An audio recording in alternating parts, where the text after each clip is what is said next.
Por fin, Spider-Man. Un nuevo día está en cines, y lo menos que se puede decir es que sí que se hizo esperar. Entre el misterio que se mantuvo en secreto hasta la alfombra roja del estreno mundial y un marketing extremadamente agresivo, nunca una película de Marvel había logrado mantenernos tan en la incertidumbre, mostrándonos tantas imágenes. Años después de su anuncio, la película que no lograba decidir si era antes o después del Doomsday, entre el multiverso y algo más callejero, simplemente eligió ser una película pura de Spider-Man, mientras se conecta completamente con el resto del MCU.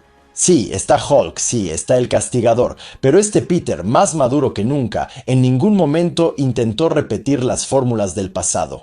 No es perfecto, pero nos presenta a un Peter completamente nuevo, y sobre todo a un Spider-Man totalmente diferente, quizá el más inspirado en los cómics que hayamos tenido jamás.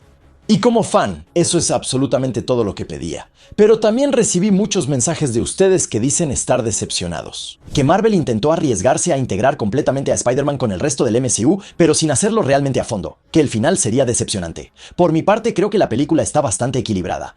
Plantea muchos elementos para lo que viene sin necesidad de describirnos todo. Por eso, en este video, vamos a repasar todos los detalles, intrigas y desarrollos que pudieron haberse perdido, y sobre todo, intentar ver qué sigue para todos estos personajes y el MCU. Pero sobre todo, intentar explicar este final a veces extraño, que tal vez fue cambiado en el último segundo, y esa escena postcréditos llena de misterio. Así que les advierto, amigos, estamos entrando en la zona de spoilers, zona de todos los peligros. Están con Kevin Burkhardt, el teórico favorito de tu teórico favorito. Intro es Kevin Burkhardt.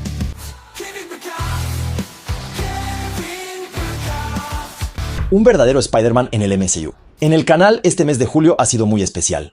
Cubrimos la Comic Con de San Diego y también les hablé mucho sobre Spider-Man. Fue la oportunidad para teorizar, pero sobre todo para analizar toda la historia de este Spidey en el MCU.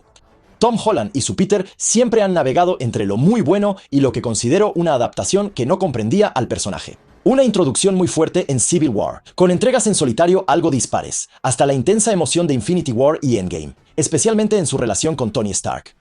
Pero Brand New Day viene a dar un nuevo comienzo, y eso en todos los aspectos desde la introducción. Se acabó la tecnología de Stark. Peter se inspiró en toda su experiencia para crearse su propio laboratorio. Una impresora 3D que le fabrica sus trajes y gadgets. Una nueva IA llamada Evie y un sistema de alta tecnología para identificar crímenes más rápido que la propia policía. De hecho, la película no se molesta en explicarnos cómo hizo todo eso. Empieza a toda velocidad con Peter combatiendo a unos bandidos y entregándolos a la policía. Luego, una sucesión de villanos, todos ya anunciados en el tráiler. Directamente aparece el Escorpión, que evidentemente se escapó de la prisión. Tombstone, que solo hará una aparición, pero también, como ya sabíamos, Boomerang, Tarantula o Ramrod. Sin olvidar la mención de Man-Man Freddy, alias Silverman, junto con la agente Jan de Wolf. La única aliada de Peter al inicio de la película, quien tendrá importancia en las próximas películas, pero eso lo comentaremos al final. Un montaje súper dinámico que nos recuerda al de los Cuatro Fantásticos y que funciona como una nueva historia de origen. Ya no estamos con el Peter adolescente que necesita constantemente un mentor. Ahora, Spider-Man es un héroe más que un don nadie en Nueva York que combate el crimen en las calles de Manhattan. Y les voy a decir, probablemente eso sea tanto su punto más fuerte como su punto más débil. Déjenme explicarles. Creo que nunca antes en el MCU habíamos tenido un Spider-Man tan fiel a los cómics.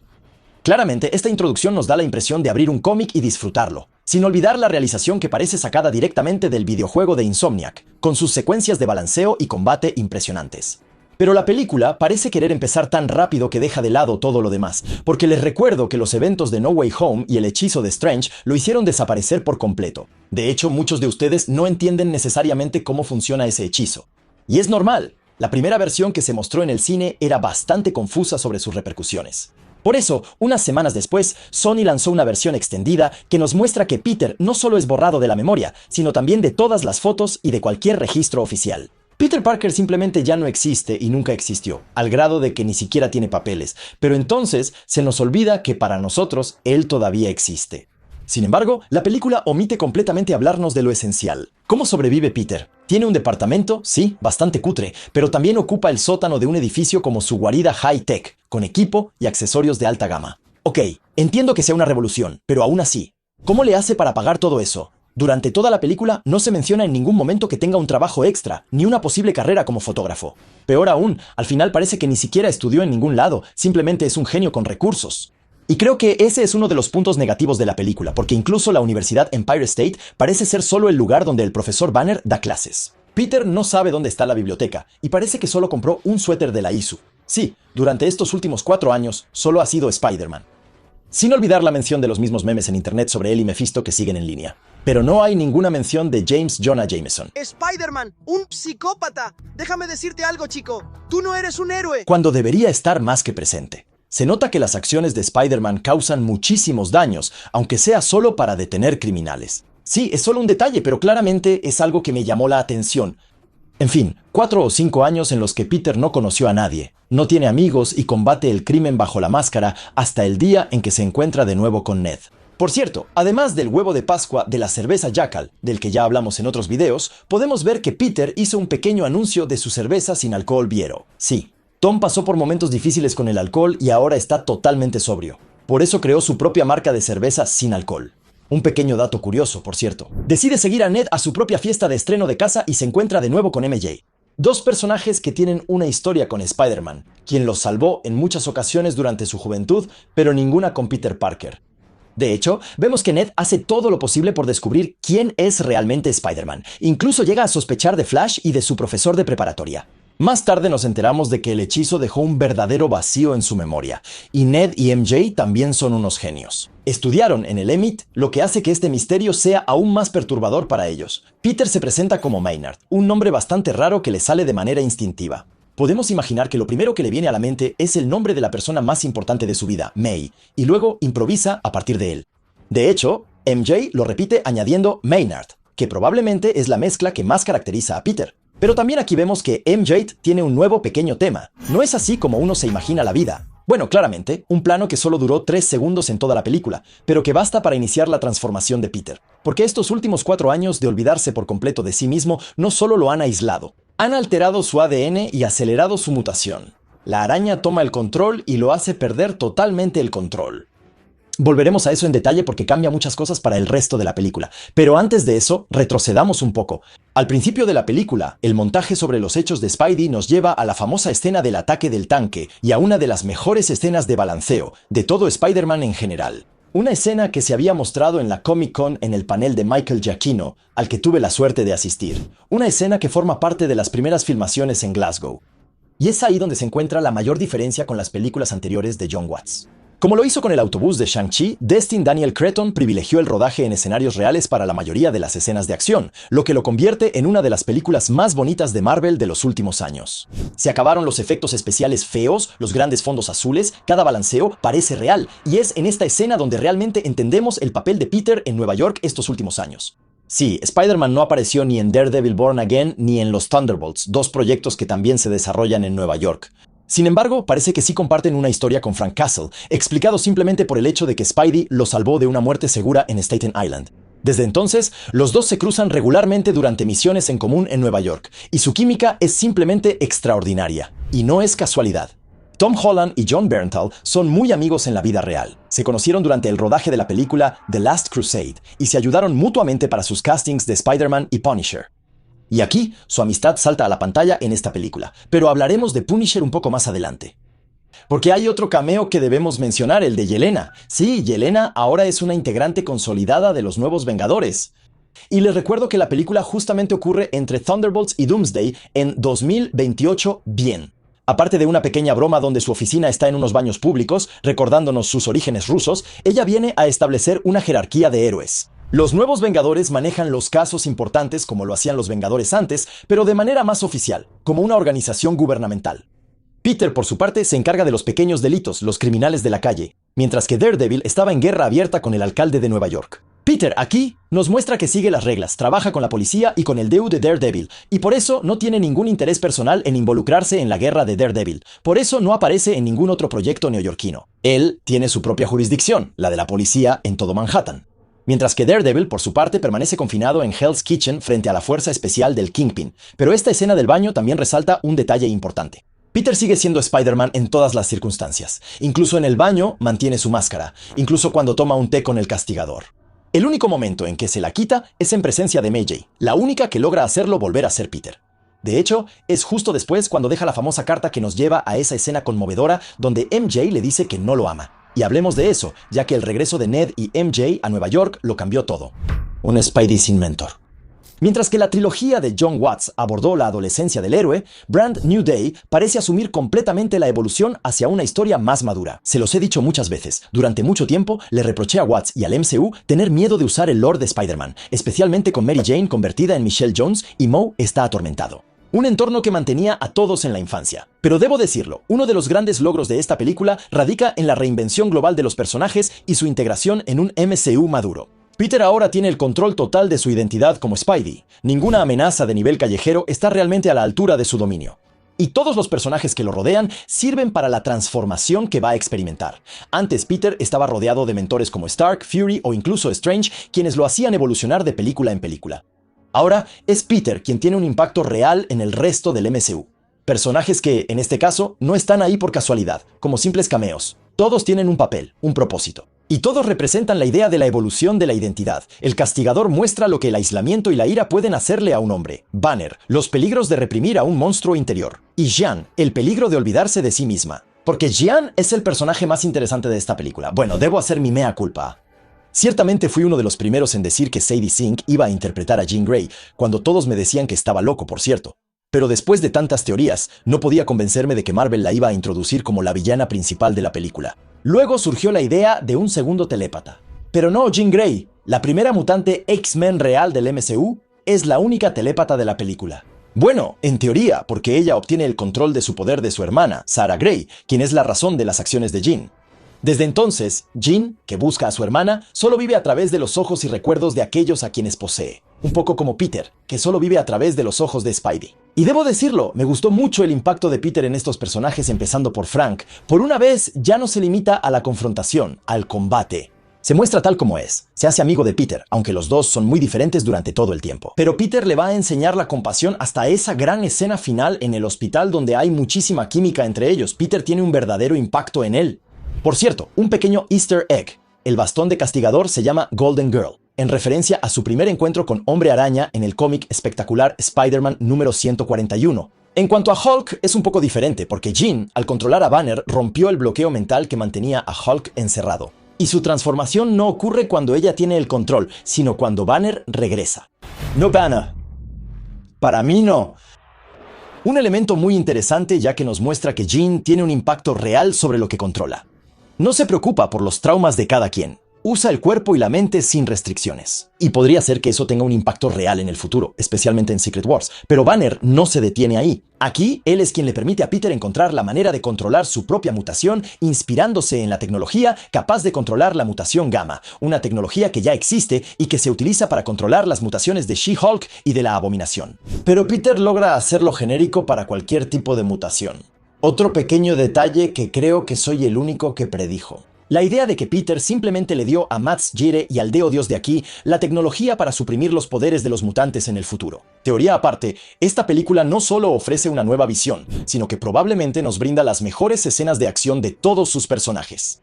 Amigos, el verdadero Hulk, poderoso, salvaje y de regreso. Esta pelea Hulk, Punisher, Punker, Spidey es simplemente excepcional. Bueno, aunque Sony consideró oportuno difundirlo completo en internet antes de la película, lo cual es totalmente pésimo. Una pelea que termina con un Peter que logra calmar a Hulk. Bueno, la escena es extraña, pero parece que Hulk recuerda quién es Peter. ¿Cómo? ¿Por qué? Ni idea. Pero Banner retoma el control y se deja caer. La película nos muestra que él también termina en la prisión de Damage Control. Pero creo que la mejor evolución de esta película en comparación con la saga Home es simplemente MJ. Entonces, nunca fui fan de este personaje, como ya saben, pero Zendaya regresa con un enfoque completamente nuevo. Ella también es mucho más madura y aporta algo mucho más interesante a la película. Al igual que Gamora y Star-Lord, ella no regresa solo de "ya me acordé". Y mi escena favorita de la película probablemente sea aquella donde Jean la posee para hacer sufrir a Peter. Ambos nos ofrecen una lección de actuación y claramente nadie lo vio venir. Sin embargo, estaba ahí, frente a nosotros. MJ no dice nada mientras se balancea, mientras que la verdadera MJ, ella odia eso. Okay? Never doing that again. I'm never doing that. Por cierto, esta escena se enlaza con una referencia una vez más a The Amazing Spider-Man 2, aquella donde MJ cae del techo y Peter la atrapa. Un poco extraño que nos repitan la jugada una segunda vez, pero Destin Daniel Cretton evidentemente quiso multiplicar los homenajes a los antiguos Spideys, con esta escena pero también con aquella donde intenta dominar su nueva telaraña. O también, aquí es Peter 2. Ok, las telarañas orgánicas. Peter 2 también las tiene. Él es genial, tú eres genial. O también el hecho de que la prisión de Damage Control se encuentre en Roosevelt Island, lugar de la escena final de la primera película de Spider-Man. Bueno, todo esto para que al final, Peter no vuelva con el amor de su vida. Y en cuanto al final, él decide no estar más solo. Va a ver a Ned y no a MJ. Ned, quien conservó su figura de Chewbacca y está viendo El Imperio Contraataca, un guiño a la primera aparición de Peter en Civil War. ¡Hey, chicos! Oigan, chicos, ¿han visto esa película muy vieja, El Imperio Contraataca? Logra recordar su apretón de manos.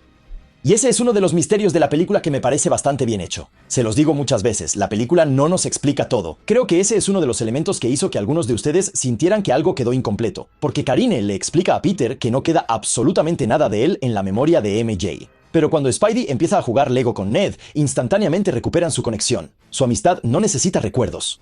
Y ese apretón de manos está grabado en la memoria muscular de Ned. Él, que lleva años intentando descubrir la identidad de Spider-Man, de la que está convencido que conoce, conecta todos los puntos en ese momento preciso. MJ mencionó el nombre de Peter justo cuando Spider-Man se va, y Peter se presenta al final de la película con ese apretón de manos. Ned solo tiene que atar cabos. Peter ya no está solo. Tiene a Ned, Jean y MJ, aunque con ella es un poco diferente. El amor se va construyendo. No es algo innato, pero ahora ella lo sabe, y es por esa razón que al final de la película ella termina donde todo comenzó, en el techo de la preparatoria Minton. La vemos tocar el collar que Peter le regaló en Lejos de Casa, ese que sigue usando sin saber por qué. Sé que muchos interpretan eso como si sus recuerdos hubieran regresado. Para mí es mucho más sencillo. MJ simplemente acaba de descubrir que tenía una relación con Spider-Man, una relación que le fue arrebatada, aunque no lo recuerde, aunque no sienta nada por él. Hoy es una revelación por lo menos perturbadora que seguirá presente de cara al futuro. Probablemente ya no será el interés amoroso de Peter por un tiempo, pero seguirá ahí, cerca, y eso está bien. Por un lado, eso le da a Peter la oportunidad de coquetear con otras, pero también de ver a MJ realmente evolucionar por su cuenta, antes de, tranquilos, volver a encontrarla al final. Sobre todo porque Marvel nos ha dejado algunas pistas, como la famosa vecina rubia de Peter que muchos piensan que es Gwen, pero yo, personalmente, la veo solo como una referencia a la vecina de las películas de Raimi. O también el novio de MJ que algunos ya piensan que es Harry Osborn, especialmente porque MJ dijo que rechazó un puesto en una empresa sin alma. Ella que estudió bioquímica y aeroespacial, una empresa que podría ser Oscorp. Y después de todo, ¿por qué no? De todos modos, eligieron a un actor que ya está presente en la galaxia Disney, ya que actúa en la serie Ahsoka. En fin, su historia está lejos de terminar, pero la de los mutantes, esa comienza aquí. El dios de aquí y las mutaciones. A pesar de los numerosos personajes, el tema principal de la película sigue siendo la mutación de Peter. Bueno, principal. Digamos que los numerosos trailers y anuncios de televisión realmente nos engañaron porque insistieron mucho en esta mutación, la pelea de Hulk y la mano. En cuanto al final, estos elementos son partes de la trama, aunque no sean la fuente principal. Por cierto, hablemos de la mano. La hemos convertido en uno de los elementos principales de nuestras teorías, cuando en realidad simplemente se trata de un escuadrón del gobierno de aquí. Les recuerdo que toda la élite de la secta de la mano fue destruida durante los eventos de Defenders en 2018, es decir, 10 años antes. Y entonces tenemos a 6 o 7 ninjas que andaban por las calles de Nueva York y que ahora trabajan para el gobierno. Entonces queda por saber si están siendo manipulados gracias a los experimentos en Sarah Gray y por lo tanto son controlados mentalmente, como lo hace Jean al final. O sí, simplemente Destin Daniel Cretton quiso darse un gusto, porque en este caso no anuncia ni el regreso de la mano ni nada por el estilo. En realidad, solo están ahí y aparecen en absolutamente todos los carteles. En fin, la mutación. Peter debe luchar contra una evolución de sus poderes que en momentos de estrés intenso toma el control y no logra dominar. Una mutación que mejora sus reflejos, su fuerza, su resistencia y le da telarañas orgánicas. Una mutación que ya no le permite detectar a Jean a través de su sentido arácnido. Lo cual no tiene ningún sentido, ya que lleva su sentido arácnido al extremo. Así que será Lea quien cumpla esa función. Y ahí, la verdad, no entendí para nada esa jugada. Un elemento que, como les decía, termina siendo secundario en la historia. En ningún momento realmente pone en peligro el destino de Peter y al final no tiene ningún impacto en el desenlace, aparte de liberar ese poder contra la mano. Y en eso entiendo su frustración, muchachos. Por último, la escena del capullo está totalmente apresurada. Ve a MJ con un novio, se derrumba y despierta en un capullo. Cuando, en los cómics, en la saga El Otro, Peter va perdiendo poco a poco el control de sus poderes y sabe que está condenado. Termina muriendo, transformado en una araña diferente a través de ese famoso capullo, se convierte en el Otro.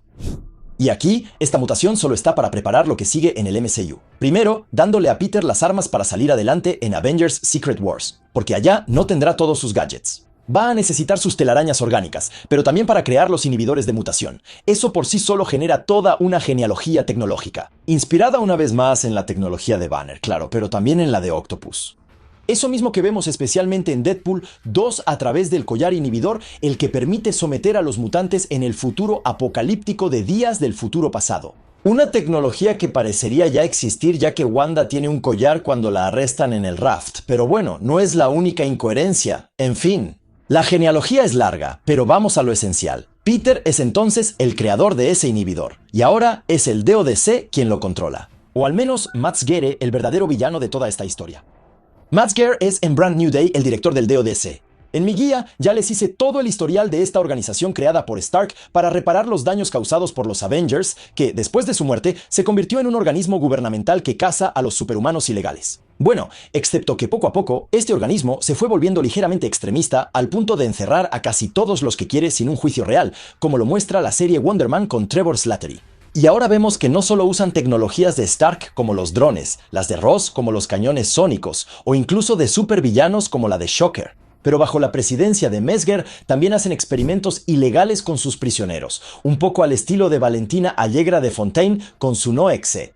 De hecho, todo esto podría estar relacionado, y eso es lo que nos lleva a Jean Grey. Su diseño es absolutamente maravilloso en el papel de la primera X-Men del MCU. Una vez más, qué buen casting. Hace años que nos preguntamos cómo se van a introducir los mutantes. Hasta ahora, dos personajes habían sido confirmados como mutantes: Namor, el primero de todos, y Kamala Khan. Ahora es oficial, los mutantes están presentes en el MCU, no vienen de otra dimensión ni nada por el estilo. No, ellos están aquí y desde hace mucho tiempo, porque Jean y su hermana Sarah no tienen la misma historia de origen que todo lo que habíamos visto en la pantalla grande. Aquí no hubo un accidente automovilístico mortal que llevó a Jean a ser acogida por Charles Xavier. Jean y su hermana fueron rechazadas por su madre cuando eran muy jóvenes. Ahora, ellas sobreviven por sí mismas usando sus poderes, y eso, el dios de aquí, no le gusta para nada. Por eso secuestran a Sarah y harán experimentos para explotar sus poderes hasta su muerte, y creo que el giro alrededor del VMAX es realmente interesante. Sí, Matt Guerin realmente no tenía idea de lo que era el VMAX, ya que en realidad es la última cosa que vio Sarah antes de exhalar su último suspiro, enviando un último mensaje telepático a su hermana. Sí, VMAX en realidad es el logo despegado del ventil Max del aire acondicionado. Jean entonces va tras el dios de aquí y está dispuesta a todo para encontrar a su hermana, incluso poner en peligro muchas vidas. Y aunque entiendo totalmente por qué no está contenta, es un elemento que me molesta mucho con el MCU últimamente. La idea es hacer de estos héroes personajes grises que se salen con la suya sin ningún problema. Mejor miren esto. El castigador puede moverse libremente después de haber atacado a la Fuerza Especial de Fisk y después de haber causado una masacre en Nueva York en su especial, matando a 100 tipos en la calle. Ya que él sale bien librado después de literalmente aplastar a sus oponentes y secuestrar a decenas de inocentes. Y Jean comienza entonces su historia como una villana sin ningún escrúpulo, destruyendo la vida de muchas personas, incluyendo a Banner, y traumatizando a la mitad de Nueva York. Genial. Y ya tengo miedo del regreso de Wanda como si nada hubiera pasado, y quizá ahí está el límite de esta película. Sin duda, es una muy buena película de Spider-Man, pero al intentar conectar todo, se enfrenta a los límites de un universo expandido, ya muy complejo, pero que además debe iniciar nuevos arcos, especialmente el de los mutantes. Porque, cuando lo piensas bien, todo esto sigue siendo un verdadero desmadre. En fin, Jean es capturada y Mads Gere retoma sus experimentos, solo que Jean es mucho más poderosa que su hermana. Y al igual que Wade Wilson, el trauma impulsa a Jean a evolucionar, a desarrollar nuevos poderes. Ella, que antes podía controlar mentes a 10 metros, ahora es capaz de extender su poder a un radio enorme, pero también es capaz de una telequinesis explosiva, la facultad de mover objetos con la mente, y en este caso, de inmovilizar absolutamente a todos. De hecho, creo que eso es lo que ella usa y no la telepatía, ya que cuando tomaba el control de alguien, los poseídos no recordaban nada, pero aquí MG parece consciente. Está aterrorizada, llorando. También es por esta razón que Peter logra luchar gracias a su nuevo poder. Y una vez más, la única manera para que Peter la haga entrar en razón es por el poder de la amistad. Pero esperen. Aquí no estoy criticando. Creo que en este caso está bastante bien hecho. Peter le permite a Jean acceder a sus recuerdos. Los recuerdos de una tía May que le explica que tener poderes no la convierte en un monstruo, que siempre es posible tener una vida y que la gente la querrá por lo que es. Y lo admito, a mí me encanta el uso de la tía May como la brújula moral de este Peter y ahora de Jean. Los dos se entienden, ya no están solos. Peter, entonces con su sentido arácnido de nuevo en pleno funcionamiento, va a recibir la bala del castigador por ella. Y Frank, al igual que Jean, harán todo para que él sobreviva a eso. Un sacrificio que les enseña compasión tanto a uno como al otro, un verdadero acto de heroísmo. Sí, bueno, este final sigue siendo extraño. Algo me dice que no todo debía suceder así. El final explicado. Se los decía antes, esta película no se toma el tiempo de explicarte todo, y eso es lo que puede confundirte porque ya no estamos acostumbrados a eso. Ben Affleck lo explicó en una entrevista con la aparición del doomscrolling. Ahora hay que volver a explicar cada 15 minutos lo que está pasando para que el espectador no se pierda. Sí, es triste, pero el cine de antes dejaba espacio para la interpretación. Y eso es, creo, lo que hace el final de Brand New Day. Aunque van a ver que creo que esa no era en absoluto la conclusión prevista originalmente. Después de la bala de Punisher, él lo lleva a urgencias con, obviamente, una pequeña escena sacada de la viñeta del cómic Civil War. Bueno, excepto que en Civil War no fue él quien le disparó. Jan, a distancia, usa sus poderes para mantenerlo con vida. En resumen, ella impide que se desangre y se asegura de que nadie vea su rostro, pero Frank se queda a su lado y ahora comparte su secreto. La escena es realmente conmovedora y tiene ese toque de Spider-Man. Solo este personaje puede conmover a un antihéroe como el Castigador. Peter finalmente logra salir de incógnito gracias a Frank, quien hace el tonto con la máscara de Peter. Es en ese momento cuando Peter se reconecta completamente con Peter Parker. Ahora entiende que puede ser ambas cosas y va a buscar a Ned. Así que el Castigador ha terminado su transición de un verdadero justiciero sangriento a un antihéroe capaz de encajar en cualquier historia del MCU. Vio en Peter que ahora él también podía ser bueno. Por el lado de Jean, la vemos salir de Nueva York en un autobús hacia lo que parece ser el estado de Nueva York donde se encuentra la escuela de Charles Xavier. En los cómics, Jean es la primera estudiante de Xavier y su escuela es ante todo un refugio. Al igual que en la película, Jan se une a Charles después de la muerte de su hermana y el telépata más poderoso del mundo la entrena poco a poco para que domine sus habilidades. Juntos usan sus poderes para buscar a otros mutantes que, como ellos, se han escondido. La idea de formar un equipo de X-Men surge más tarde cuando Magneto ataca a los humanos. Charles entonces decide que es necesario crear un equipo que le muestre al mundo que los mutantes están de su lado. Así que es muy probable que Brand New Day sea el primer capítulo de los X-Men y que después de Secret Wars no aparezcan por arte de magia. De hecho, en varias ocasiones la película insiste en la liga para el cabello de su hermana, una liga amarilla y verde que lleva exactamente los colores del futuro traje de Jean. Y si Jean pudo escapar tan fácilmente, es porque aparte de Peter, Frank, Matt Gare y el Dios de aquí, nadie sabe que ella es la responsable de sus numerosos ataques. Y el problema es que lo que hacía el Dios de aquí no es muy legal, así que para ellos es difícil iniciar una investigación y una verdadera orden de búsqueda y captura. Eso no significa que no la vayan a perseguir, porque se los he dicho desde hace varios meses. Realmente creo que el Departamento de Control de Daños será la principal fuerza antimutante en el futuro. Jean ha demostrado el peligro de estos individuos cuyos poderes son innatos, a veces incontrolables, y de esta evolución de la humanidad. Y el próximo director de ese departamento podría ser Pierre K. Metzger, y por qué no personajes como Henry Peter Geyerick, Bolivar Trask o incluso William Stryker. Bueno, digo, Pierre K. Metzger no lo descartemos tan rápido, porque si Marvel eligió a Tramel Tramatinman para interpretar a este personaje, no es solo por los pocos minutos que aparece en pantalla en esta película. En los cómics, Metzger está al mando de la milicia antimutante.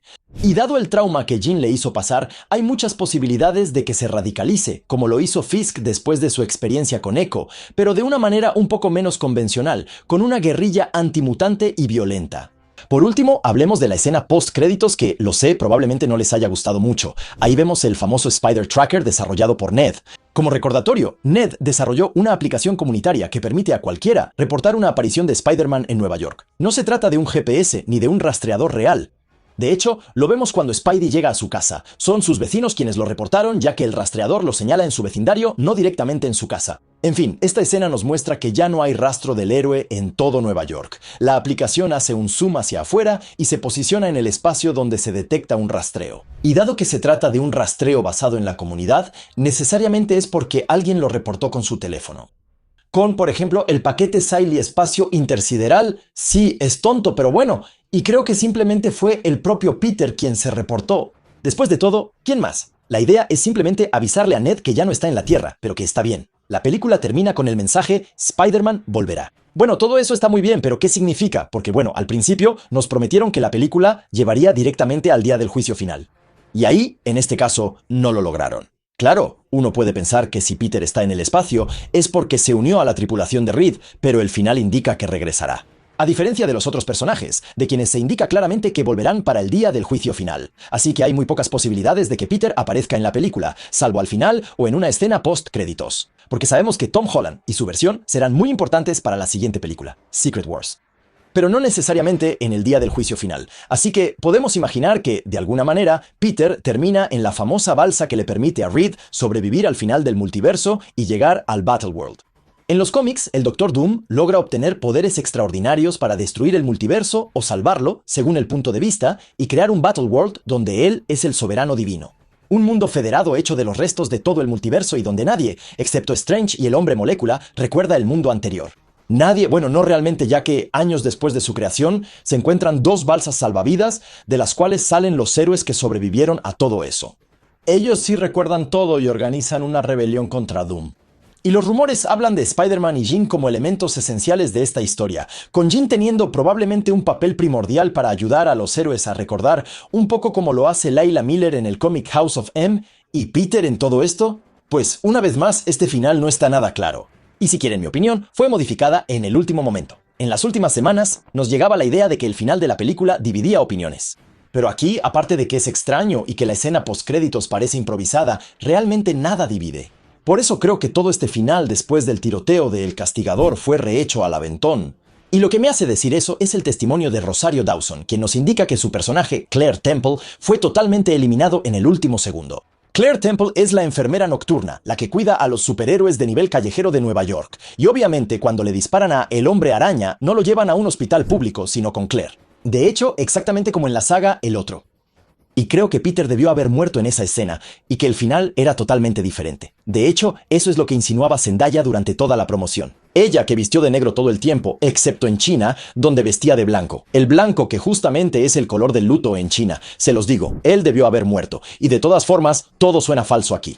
Desde la escena toda fea donde Frank entra al hospital hasta la escena del cuarto grabada de manera improvisada en un estudio.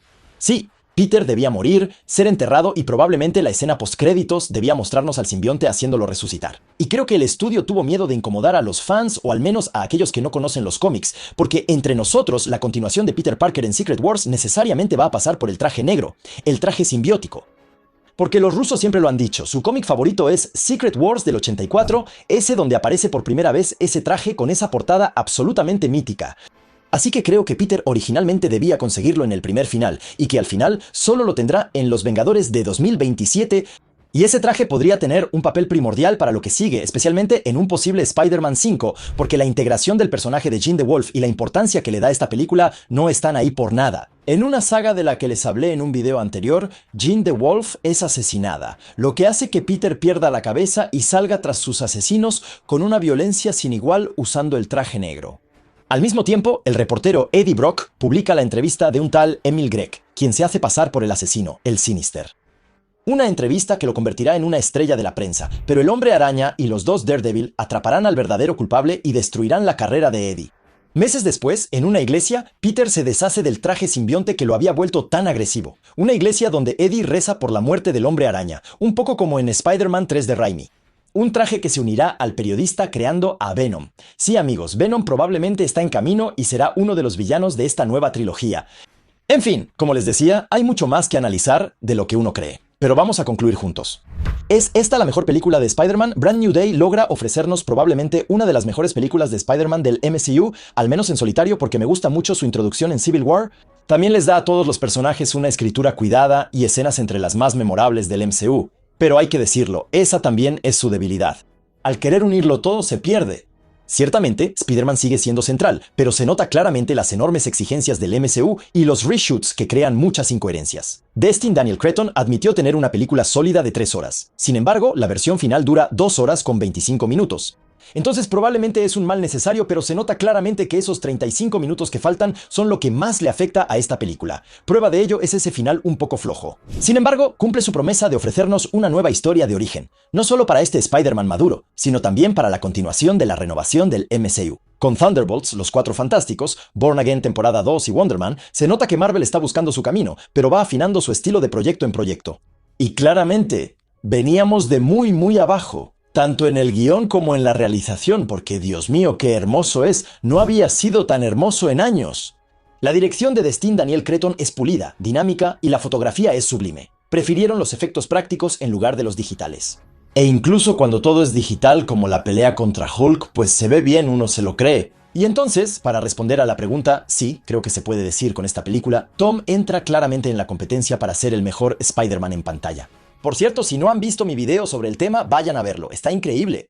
Ahora, hay que decirlo, la mayor debilidad de la película no está en la película en sí, sino en su campaña de marketing. Al final, ¿qué sentido tiene ocultar a Jean Grey? Un secreto tan grande que alimentó decenas de teorías para al final ser revelado de manera insignificante, sin ningún giro. El nombre simplemente se menciona. Incluso la revelación de Ryan Reynolds y su disfraz de Jean Grey en la Comic Con tiene más impacto. ¿Y qué decir de esos miles de trailers que absolutamente lo revelaron todo y le hicieron creer al público que habría más, siempre más sorpresas? Cuando la película ya está súper equilibrada, a pesar de la cantidad de tramas y personajes locos, Sony simplemente se saboteó a sí mismo por miedo de no generar suficiente expectativa, cuando los dos primeros trailers eran más que suficientes. El primero superó el 1.000 millones de vistas en 24 horas, no sé si nos damos cuenta. Entonces, ¿por qué mostrar el 75% de la película en spots de TV innecesarios? Al final, algunos fans salen decepcionados, quieren más, sin saber exactamente qué. Solo más sorpresas, más escenas que no conocían ya, y si quieren mi opinión, es un gran desperdicio. Aunque por ahora, sigo teniendo una opinión muy positiva. Voy a necesitar ver la película varias veces para tener una opinión definitiva. Bueno, este análisis lo hice en caliente, realmente creo que cubrí todo. Mientras tanto, los dejo con este video que intenta definir quién es realmente el mejor Spider-Man de la pantalla grande. No olviden ser curiosos, ese es el secreto para ser felices.